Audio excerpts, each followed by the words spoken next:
이스라엘을 지키시는 이는 졸지도 아니하시고 주무시지도 아니하시리로다.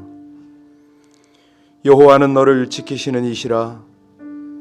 여호와께서 내 오른쪽에서 내 그늘이 되시나니 낮의 해가 너를 상하게 하지 아니하며 밤의 달도 너를 해치 아니하리로다. 주의 백성들을 모든 환난에서 지키시고 그 영혼을 강건케 하시는 우리 아버지 하나님, 간절히 원하옵기는 이 코로나 바이러스의 창궐에도 주의 사랑을 입은 백성들이 감염되지 않도록 속한 시간 내에 더욱 강건해지도록 아버지 하나님께서 은혜 베풀어 주시기를 간절히 원합니다. 예배 때마다 주의 성령께서 주장하여 주셔서 깊은 은혜, 깊은 감동, 우리 하나님과 동행하는 친밀한 교제가 있도록 모든 시간을 주장하여 주시고 모든 성도들의 영혼을 주장하여 주시옵소서. 예수님 이름으로 기도하옵나이다. 아멘. 찬송. 어제 금요 예배 때 좀 자세히 말씀드렸는데 지금 그 코로나 바이러스로 감염이 된 상태가 너무너무 심각합니다. 그래서 우리 한 분 한 분이 스스로 좀 조심을 하셔야 되겠고, 제가 그 단톡방에 올렸지 않습니까? 양쪽이 서로 마스크를 쓰면 감염이 될 수 있는 확률은 1.5%입니다. 이 감염자가 마스크를 쓰면 또 이 확률이 높긴 하지만은 그래도 줄습니다. 지금 우리가 찬송을 드렸지만 이 창궐하는 시대 때에 안 걸린 것도 너무너무 참 감사죠. 그러나 걸릴 수가 있습니다. 이게 남의 일이 아니거든요. 지금 변종이, 세계의 변종이 너무 극심하게 지금 우리 주변에 다니기 때문에 우리 오늘 아침에도 그렇게 기도했으면 좋겠습니다. 우리 미국이 왜 모르겠습니까? 예배의 가장 중요한 요소가 찬양과 기도를 빼놓을 수가 없는 것을 위정자들이 왜 모르겠습니까? 예배는 드리는데 찬양하지 말아라, 기도하지 말아라. 무슨 말입니까? 소리내지 말라고. 그런 지금 엄격한 상황까지 와 있습니다. 그래서 우리 모두가 서로 조심하고, 정말 또 혹여라도 우리 주변에 이 바이러스의 감염자가 있다면 정말 빠른 시간 내에 고침을 받고 건강할 수 있도록. 내일 또 예배입니다. 한 해의 반을 새롭게 시작하는 7월 첫 예배 아닙니까? 우리 하나님께서 은혜를 주셔서 특별히 연장자들 하나님 건강 지켜달라고 이 시간에 우리 합심으로 함께 간절히 기도 올리겠습니다. 아버지 하나님, 참으로 우리 일생 중에 한 번도 경험할 수도 없었고 또 예측할 수도 없는 이런 상황을 살아가게 하시니 우리 아버지 하나님의 인도를, 하나님의 도움을, 하나님의 역사를 간절히 구할 수밖에 없음을 고백합니다. 오늘까지도 살리시고 인도하신 우리 아버지 하나님의 신실한 은혜가 있었기에 다시 한번 하나님을 간절히 의지합니다. 온 교회 모든 성도들이 한결같이 하나님의 은혜로 인하여 이 어려움을 잘 극복할 수 있기를 간절히 원합니다. 아버지 하나님, 감염되지 않게 하여 주옵소서. 아버지 하나님, 서로가 조심하고 또 이 모든 일들을 잘 대처해 나갈 수 있는 지혜를 주시기를, 또 신속하고 명철함을 주시기를 간절히 원합니다. 혹여라도 감염자 있습니까? 우리 주님께서 저를 강건하게 하시고 신속히 치유되게 하시며 온 교회와 더불어서 하나님을 예배하고 바른 신앙생활하기에 부족함이 없도록 주여 인도하여 주시기를 간절히 기도하옵건합니다. 우리 주님의 은혜 속에 살게 하여 주옵소서. 어떤 어려움과 고난 속에서도 우리 주님과 함께 동행하게 하여 주시고 하나님의 은혜 때문에 결국은 승리하였다 고백하며 우리 아버지 하나님의 사랑 속에 더욱 풍성한 우리 주님의 영광을 드러내게 하여 주시옵소서. 은혜 위에 은혜를 더하시는 하나님을 찬송하며 예수님 이름으로 감사하며 간절히 기도하옵나이다. 아멘. 시편 139편 1절로 12절까지 말씀입니다. 시편 139편 1절로 12절까지 말씀을 합독하십니다.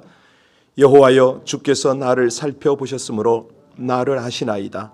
주께서 내가 앉고 일어섬을 아시고 멀리서도 나의 생각을 밝히 아시오며 나의 모든 길과 내가 눕는 것을 살펴보셨으므로 나의 모든 행위를 익히 아시오니 여호와여, 내 혀의 말을 알지 못하시는 것이 하나도 없으시니이다. 주께서 나의 앞뒤를 둘러싸시고 내게 안수하셨나이다. 이 지식이 내게 너무 기이하니 높아서 내가 능히 미치지 못하나이다. 내가 주의 영을 떠나 어디로 가며 주의 앞에서 어디로 피하리이까? 내가 하늘에 올라갈지라도 거기 계시며 스올에 내 자리를 펼지라도 거기 계시니이다. 내가 새벽 날개를 치며 바다 끝에 가서 거주할지라도 거기서도 주의 손이 나를 인도하시며 주의 오른손이 나를 붙드시리이다. 내가 혹시 말하기를 흑암이 반드시 나를 덮고 나를 푸른 두른빛은 밤이 되리라 할지라도 주에게는 흑암이 숨기지 못하며 밤이 낮과 같이 비추나이다. 주에게는 흑암과 빛이 같음이니이다. 아멘. 하나님께서 언제 어디서나 우리를 지켜보고 계심을 믿으십니까? 그런데 우리가 그 사실을 의식 못할 때가 너무 많지요. 참, 신앙이라는 게 뭘까요? 한마디로 하나님이 나와 함께 계신다, 이걸 의식하고 사는 것이 신앙생활인데, 그래서 신앙이 점점 성숙해질수록 하나님의 임재 의식을 더욱 생생하게 느끼지 않습니까? 초신앙 때는, 어린 신앙 때는 이게 잘 안 되죠. 예배 시간이나 돼야 가슴에 감동이 있고 찬송과 기도를 통해서 하나님의 은혜가 느껴지기도 하지만 생활 현장에 돌아가면 전혀 그러지 못할 때가 있습니다. 하나님의 존재, 하나님의 임재, 하나님의 동행을 까마득하게 잊어버리고 그렇게 또 정신없이 살 때가 많습니다. 왜 그렇습니까? 신앙이 성숙하지 못해서. 사실요, 우리 신앙을 진단해 볼 기회가 있는데 언제냐면 바로 이럴 때입니다. 이렇게 전염병이 확산이 되어지고 내 주변에서 하나하나 어려움을 당하면서 나에게 직접적 도전이 되면 그때에 대부분의 신앙이 드러나거든요. 바른 신앙, 하나님과 함께 동행하는 신앙인은 그때에 자기 신앙을 하나님 앞에 온전히 나타냅니다. 오늘 시편 139편도 다윗의 시편으로 많이 알려져 있거든요. 이제 여러 신학자들이 이제 그렇게들 다들 평가를 합니다. 다윗이 많은 시편을 기록을 했지 않습니까? 그 중에서도 가장 아름다운 시다, 이런 평가를 하는데 아마 이때가 다윗의 말년 시기가 아니었겠는가. 그의 완숙한 신앙의 경지에 이르는 그런 시기에 이 시를 썼을 것이다. 왜? 이 본문 구구절절 이 하나님의 성품, 하나님의 임재와 동행에 대해서 너무 제대로 표현을 한 겁니다. 신학적으로는 무소부재, 어디에나 계시고 전지전능, 어떤 편재성, 이런 것들을 강조를 했거든요. 우리 1절부터 3절까지를 다시 한번 볼까요? 참, 여기 보면 우리 인생에 대한 하나님의 이 역사, 이것이 아주 잘 녹아 있는데요. 같이 봉독합니다. 여호와께서 주께서 나를 살펴보셨으므로 나를 아시나이다. 주께서 내가 앉고 일어섬을 아시고 멀리서도 나의 생각을 밝히 아시오며 나의 모든 길과 내가 눕는 것을 살펴보셨으므로 나의 모든 행위를 익히 아시오니. 여러분, 이런 고백을 할 신앙인이 얼마나 있겠습니까? 하나님 너무 잘 아시죠? 나를 잘 아시죠? 저의 앉고 일어서는 것을 보시죠? 이렇게, 그러니까 삶의 모든 순간순간에 하나님의 임재의 의식을 가지고 살아가는 겁니다. 이거는 이론이 아니에요. 체험적 그런 어떤 신앙을 지금 고백하는 겁니다. 나의 행위를 익히 아시오니. 여기서 안다, 이 말은 뭐냐면 우리가 많이 들었지만 히브리어로 야다거든요. 체험적인 걸 말하는 겁니다. 속속들이 안 되는 거죠. 우리가 인간관계 예를 들어보면 금방 아는데요. 어떤 사람을 처음 만났을 때에 서로 이름을 소개하잖아요. 그러면서 인상착의를 익힙니다. 그것도 아는 거죠. 그런데 속속들이 아는 건 아니거든요. 2번, 3번, 여러 번 만나면서 그 사람들의 아주 그 사람의 상태를 제대로 알아가는 겁니다. 일거수일투족, 언행심사 이런 것들을 알아가는 거죠. 그런데 하나님께서 이거를 다 나보다 더 잘 알고 계신다 이 말입니다. 자, 그래서 예수님께서 이걸 가지고 우리에게 아주 쉽게 설명을 해주셨는데요. 마태복음 10장 30절에 보면은 하나님께서는 너희의 머리털까지도 다 세신 바가 되었다 이렇게 말씀하시잖아요. 네가 무슨 생각을 하는지, 네가 어떻게 움직일 것인지 하나님이 다 아신다는 거예요. 자, 그래서 이거를 다윗이 뭐라고 고백을 하냐면 6절 한번 볼까요? 6절 같이 읽습니다. 이 지식이 내게 너무 기이하니 높아서 내가 능히 미치지. 예, 그렇습니다. 정말 하나님이 이렇게 함께 하시는 것이 내가 느끼면 느낄수록, 정말 그 경험을 하면 할수록 너무 감당이 되지 않는 그런 기이한 일입니다. 너무 놀랍습니다. 자, 이런데 이렇게 아시는 것뿐만 아니라 하나님은 모든 것을 하실 수 있다, 전능자다. 내일 이제 설교를 하게 될 텐데요. 나를 지으시고 또 그러니까 지으신 그 자체가 장부를 지었죠. 모태에서부터 나를 조직하셨죠. 도대체가 신묘막측한 이 하나님의 전능하심, 이건 너무 신비합니다. 신묘막측합니다. 그냥 한마디로 그냥 원더풀이라는 거죠. 정말 우리 몸을 생각해 보면 얼마나 놀랍습니까? 자, 이 전지전능하신 하나님께서 어디 한 구석에 계시다? 이해가 됩니까? 아니라는 거죠. 전체 내 생각 속에, 내 몸 속에, 아니 지금 우리의 모든 공동체 속에, 이 역사 속에, 심지어는 질병 속에도 함께 하신다. 그 고백이 8절부터 12절까지거든요. 우리 8절부터 12절까지 같이 봉독합니다. 내가 하늘에 올라갈지라도 거기 계시며 스올에 내 자리를 펼지라도 거기 계시니이다. 내가 새벽 날개를 치며 바다 끝에 가서 거주할지라도 거기에서도 주의 손이 나를 인도하시며 주의 오른손이 나를 붙드시리이다. 새벽 날개, 우리가 이 차장도 있죠. 이 새벽 날개는 무슨 말이냐면 해가 떠오를 때 햇빛을 한번 연상해 보시면 됩니다.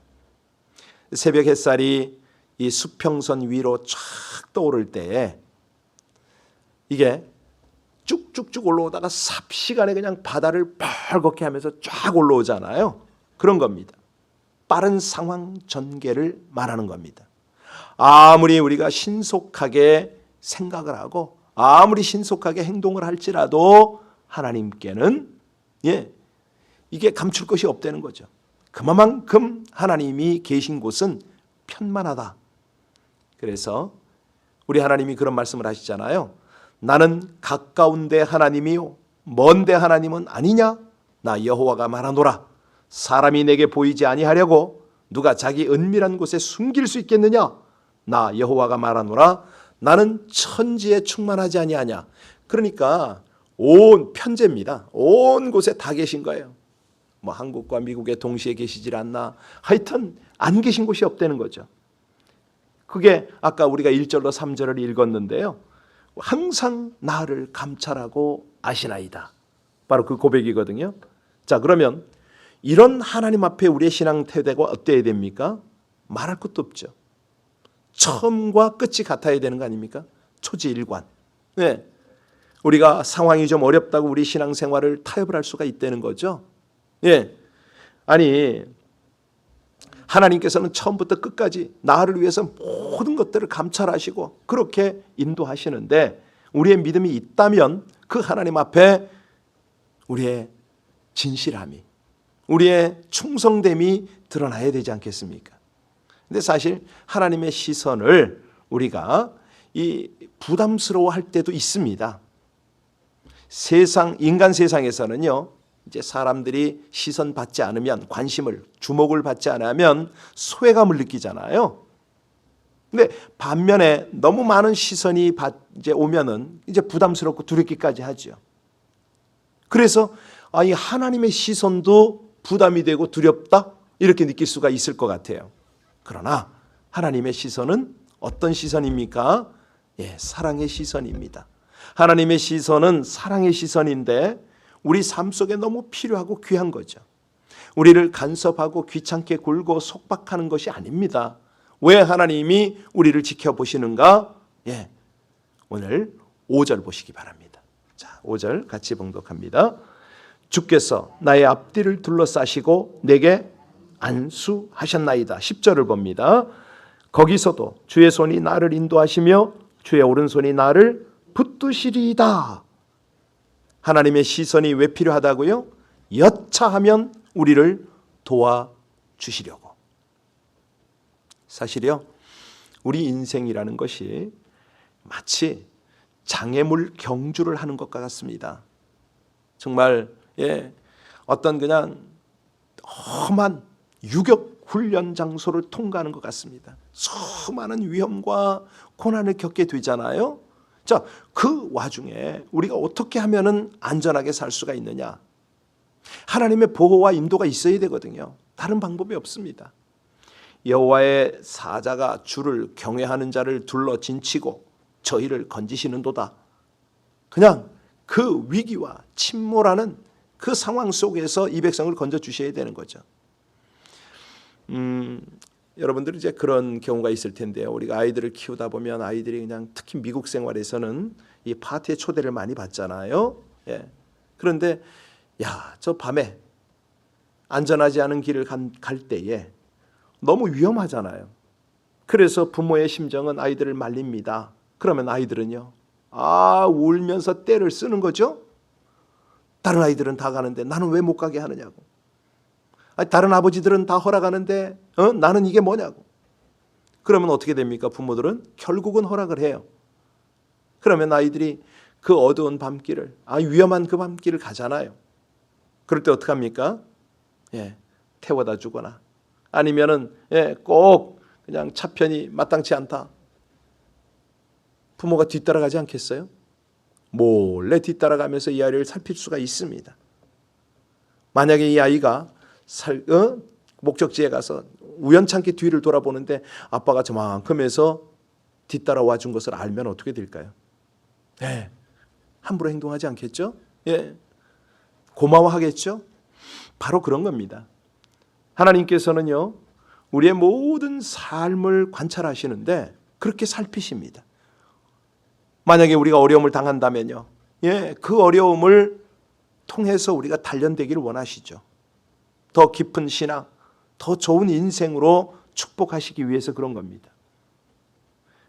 우리가 여기에서 딱 하나님을 향해서 이 전지전능하심과 편재하심을 믿는다면은, 이 하나님의 신실한 보호와 인도를 믿는다면 우리의 신앙이 더욱 깊어져야 된다는 거죠. 아니, 처음보다 나중에 더 좋아져야 된다는 거죠.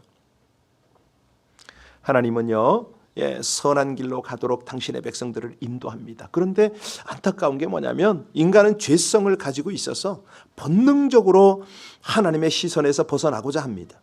근데 그게 불가능한데, 아담이 범죄한 후에 우리가 잘 알잖아요.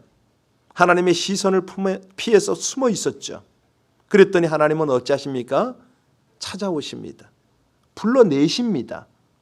아니, 지금 하나님하고 아담이 이런 어떤 쓸모없는 그런 관계를 가질 수가 있겠냐 이거예요. 우리가 잘 아는 대로 요나는 니느웨 가서 그 백성들을 회개시키라는 사명을 저버리고 니느웨와 정반대인 다시시로 가는 배를 타잖아요. 그리고 뱀이창에 들어가서 잠에 골아 떨어지죠. 이어서 풍랑을 만납니다. 결국은 어찌 됩니까? 자기 잘못 실토하고 바다에 던져지잖아요.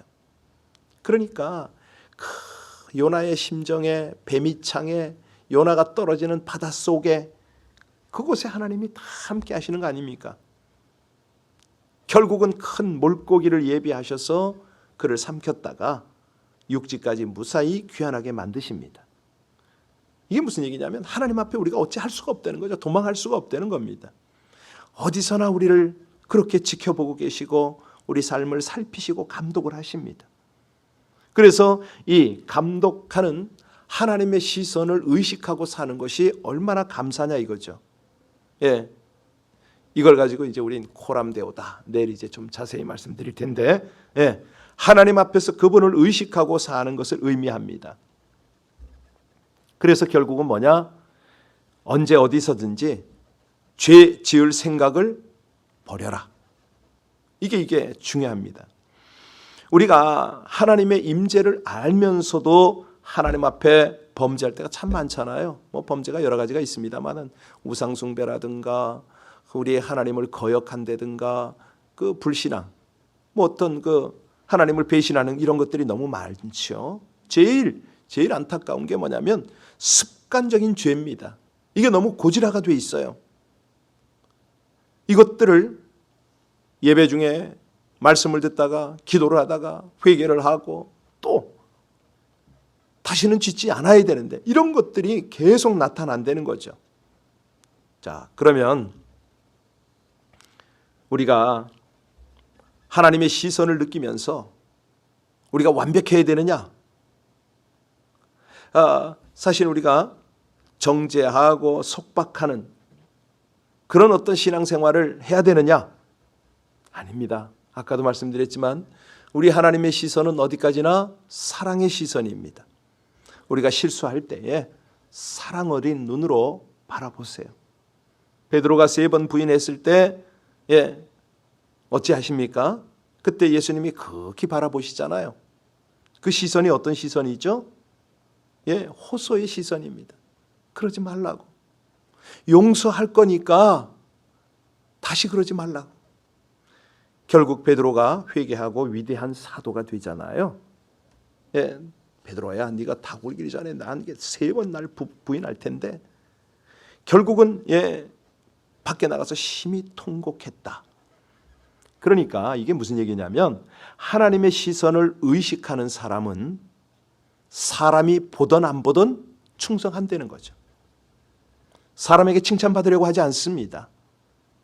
골로새서 3장 22절에 사람을 기쁘게 하는 자와 같이 눈가림만 하지 말고 오직 주를 두려워하여 성실한 마음으로 하라. 그 대표적인 사람이 누굽니까? 요셉 아닙니까? 요셉은 하나님의 시선을 의식하며 사는 사람이었습니다. 그러니까 그는 성결하게 살았고 충성되게 살았습니다. 뭐 보디발의 집에서 종살이 했지만 워낙 착실하잖아요. 가정 총무 됐잖아요. 주인의 아내가 그렇게 추파를 던져도 아니 그때 상황을 아시잖아요. 집안에 둘밖에 아무도 없었습니다. 그 여인이 요셉을 유혹을 했지만 요셉이 넘어가지 않았어요. 어떻게 그게 가능합니까? 그 젊은 나이에 요셉이 어떤 목석이냐? 아닙니다. 요셉이 어떻게 그게 가능했느냐? 딱 하나밖에 없죠. 하나님의 시선을 의식했던 거예요. 내가 하나님 앞에 범죄할 수가 없다는 거죠. 요셉이요, 보디발이 아내에게 그 한 말, 아니죠. 요셉이 한 말이죠. 뭐 여러 가지가 있겠지만은 그 중에 하나 기억나는 게 있네요. 이 집에는 나보다 큰 이가 없으며 주인이 아무것도 내게 금하지 아니하였어도 금지한 것은 당신뿐이니 당신은 자기 아내임이라. 그런즉 내가 어찌 이 큰 악을 행하여 하나님께 득죄하리이까? 이거거든요. 그렇습니다. 아주 성결하고 충성된 삶의 모습, 초지일관이에요. 끝까지 이렇게 가는 거예요. 여러분, 아무도 보지 않을 때의 모습이 진짜 자기 모습인 거 아시죠? 네, 정말 그렇습니다. 지금 이 환난 풍파 중에 아무도 없을 때의 내 모습이 내 진짜 신앙이라는 거죠. 하나님은 그걸 보고 싶어 하세요. 매일의 삶 속에서 정말 초질관 같은 신앙생활을 하는가? 의식하든 의식하지 않든지 우리는 하나님의 시선을 피할 수 없기 때문에 결국 신전의식이죠. 하나님 앞에 살아가는 그 신앙, 하나님이 오늘도 그걸 보고 싶어 하십니다. 특별히 이 위기 속에서 어떻게 행동하는가, 어떻게 반응하는가, 하나님이 그 모습을 살피십니다. 우리 함께 기도하시겠습니다. 억울한 사정들, 마음의 상처들, 이 모든 사정을 아시고 어려움과 힘든 일을 기꺼이 도와주시는 하나님의 위로를 누리며 살게 하여 주시옵소서. 누가 알아주지 않아도 환난 중에 만나는 큰 도움이신 주님의 넘치는 위로와 새 힘을 얻기를 간구합니다. 역경 속에서도 항상 하나님의 눈과 사랑을 인식하고 더욱 친밀히 동행함으로 보호와 인도와 도움의 복을 누리며 살게 하여 주시옵소서. 예수님 이름으로 기도하옵나이다. 아멘. 이 아침에 기도하실 때요, 마치 다윗과 같은 심정으로 한번 기도해 보시겠습니까? 하나님, 나의 앉고 일어서고 내가 새벽 날개 끝을 치더라도 그곳에서도 함께 하시는 아버지 하나님, 너무 감사합니다. 제가 이 변함없는 하나님 앞에 깊고 요동함이 없는 성결하고 충성된 신앙의 삶을 살게 하여 달라고 우리 함께 간절히 우리 자신뿐만 아니라 우리 모든 성도들을 위하여, 어려움 가운데 있는 이 땅의 교회들을 위하여 하나님, 정말 변함없는 신앙생활이 모든 교회와 성도들에게 이루어지길 원하나이다. 비록 상황은 두렵고 우리는 연약하지만 하나님은 신실하게 우리를 돌보시기 때문입니다. 우리 합심으로 함께 간절히 내일 주일 예배를 위해서도 기도해 주시길 부탁합니다. 기도하시겠습니다.